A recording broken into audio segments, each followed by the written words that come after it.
Muito bem, turma. Muito bem-vindos a mais um vídeo, começando aqui um assunto novo, extremamente importante, extremamente útil, vai acompanhar a vida de vocês, de programadores e programadoras, e eu espero que vocês curtam, tá? A ideia é bastante simples, pessoal, mas tem um poder enorme em termos de desenvolvimento. É comum durante os nossos códigos, durante o desenvolvimento de qualquer programa que seja, trechos de código que tendem a repetir, ou parte da lógica que ela se torna não tão complicada, porque se estiver muito complicado eu brinco que é porque não está bem escrito, né? Mas parte da lógica que ela tem um escopo muito bem definido, muito bem fechado, e que seria interessante que ela pudesse ser chamada, né, de um jeito diferente do que está no meio do código, senão vira o famoso código Hadouken, né, aquele código que tem alguma coisa aqui, vamos colocar um aqui, aí tem outra coisa para cá, aí tem outra coisa para cá, aí tem outra coisa para cá, e aí tem que ir voltando também, né? Então, aí tem para cá, aí tem para cá. Esse aqui é o código Hadouken. E a gente quer fugir disso, tá? Então, como é que a gente foge desse tipo de situação? Bom, é a gente tentando isolar parte da lógica do código. Tá? Então, o que a gente vai fazer? A gente vai entender agora, inicialmente, como que funcionam os métodos ou funções, são as duas palavras que vocês vão ver bastante, tá? Em programação, aí, quando a gente está iniciando em programação. Tá? A ideia é muito simples. Então, vamos pegar uma operação, por exemplo, né? Um programa que soma dois números. Né? Então, soma... Vamos pegar aqui, ó, int, valor 1, valor 2 e resultado. Tá? E aí, normalmente, o que a gente faz? A gente pega o V1, o resultado, coloca o valor de V1 mais o valor de V2, e claro, essas variáveis elas precisam ser salvas, ter algum valor associado a elas. Né? Então, por exemplo, V1 vale 10 e V2 vale 5. Se eu pegar e mostrar esse resultado aqui, eu vou ter 15 na minha tela, certo? Então, vamos compilar aqui só para garantir que eu não tenho problemas aqui no meio do meu código. É método 01. Né? Tá ali o meu 15, perfeito. O que acontece, pessoal? Isso aqui é um trecho de código, obviamente, bastante simples, bastante direto. Eu não precisaria extrair isso em algo separado, tá? Mas vamos pegar Mas vamos começar com essa função, com algo mais simples, e aí a gente vai criando coisas mais interessantes, tá? Então, imagine o seguinte, pense que isso aqui, ao invés de ser simplesmente uma soma, poderia ser uma equação, poderia ser uma função mais complexa, poderia ter alguns ifs, alguns elses, poderia ser, por exemplo, o módulo de V1 e V2, né? O módulo da diferença entre V1 e V2, por exemplo, já começa a complicar um pouquinho mais, já teria que fazer um pouco mais de lógica, certo? E aí, o que a gente faria? Ao invés de escrever assim, eu posso criar uma função, por exemplo, soma, certo? E nessa função, eu passo o que a gente chama de parâmetros, certo? Que neste caso seriam os valores V1 e V2, tá? Como que isso funciona? Eu vou vir aqui nos meus métodos, tá? Eu, Vinícius, gosto de colocar as funções em cima e aí deixo o main mais para baixo, mas mais tarde, em programação orientada a objetos, a gente vai aprender a colocar essas funções em locais separados no nosso código, tá bem? Então, eu vou ter o quê? Eu vou ter uma função soma, né, que recebe dois parâmetros do tipo inteiro, que é o parâmetro A e o parâmetro B, por exemplo. Tá? E ela faz alguma coisa. Como isso aqui é uma função, pessoal, ela precisa apontar que tipo de retorno isso aqui vai ter. Né? Que valor que eu vou devolver? Por exemplo, eu posso ter uma função void, que é uma função sem retorno, que é o que acontece na função main. Né? Mas eu posso ter uma função que retorna um valor inteiro. Neste caso, a soma dos dois inteiros vai retornar um valor inteiro. E aí, eu vou retornar alguma coisa aqui, por exemplo, retornar zero. Eu vou sempre retornar zero quando eu chamo essa função. Né? Ou seja, independente dos valores que eu passar, o resultado disso vai ser zero, porque é o valor retornado. Tá? Eu vou compilar isso aqui, e aí a gente tem um problema. um problema, tá? Qual que é o problema, tá, pessoal? E isso aqui é um problema bem específico dessa parte, vamos dizer assim, do nosso aprendizado. Mais tarde essas coisas vão ser melhor compreendidas. Ele está dizendo o seguinte, ó, existe um método não estático e ele está sendo chamado num contexto estático. Por que ele está sendo chamado num contexto estático?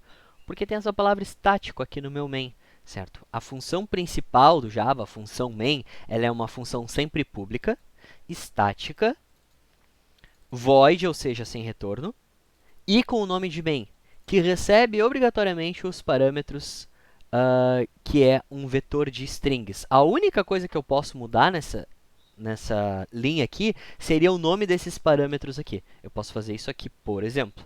Né? Então, notem que isso é uma função que recebe parâmetros, certo? Inclusive, a gente consegue acessar esses parâmetros. Vou lembrar de mostrar isso para vocês. Tá? Então, por conta disso, eu preciso dizer que essa função aqui é estática. Tá? Por conta disso, eu preciso dizer que essa função é estática, já que eu vou acessar ela num contexto estático. Tá bem?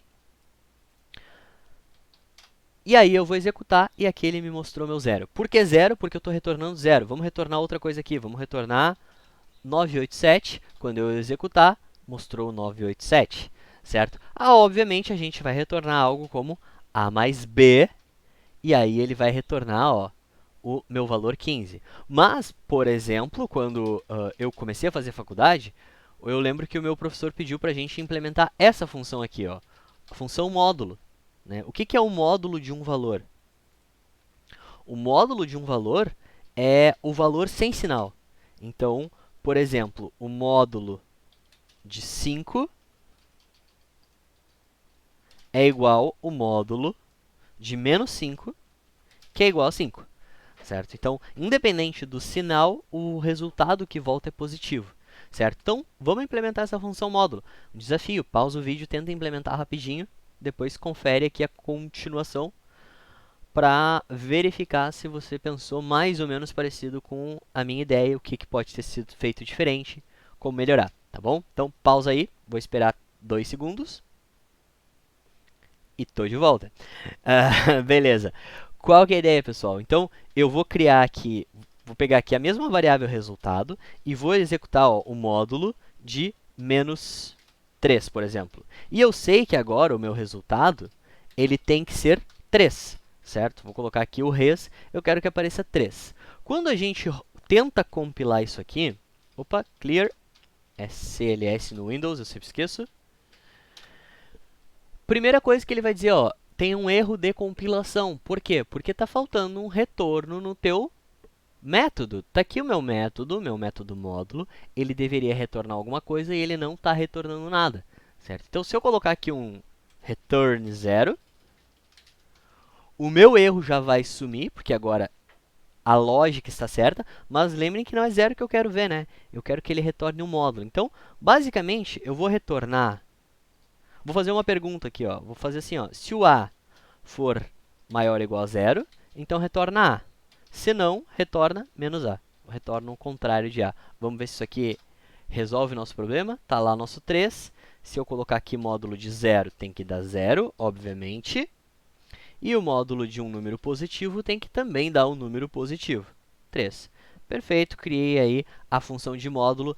Esse aqui é o exemplo com o operador ternário.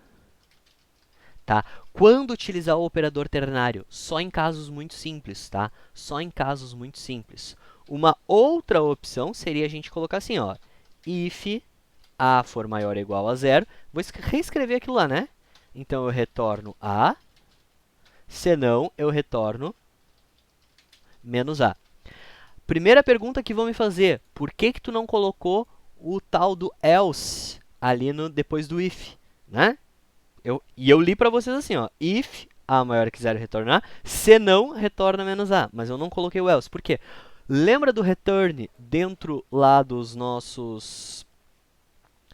o return, eu cheguei a mostrar para vocês em vídeos anteriores, eu não lembro.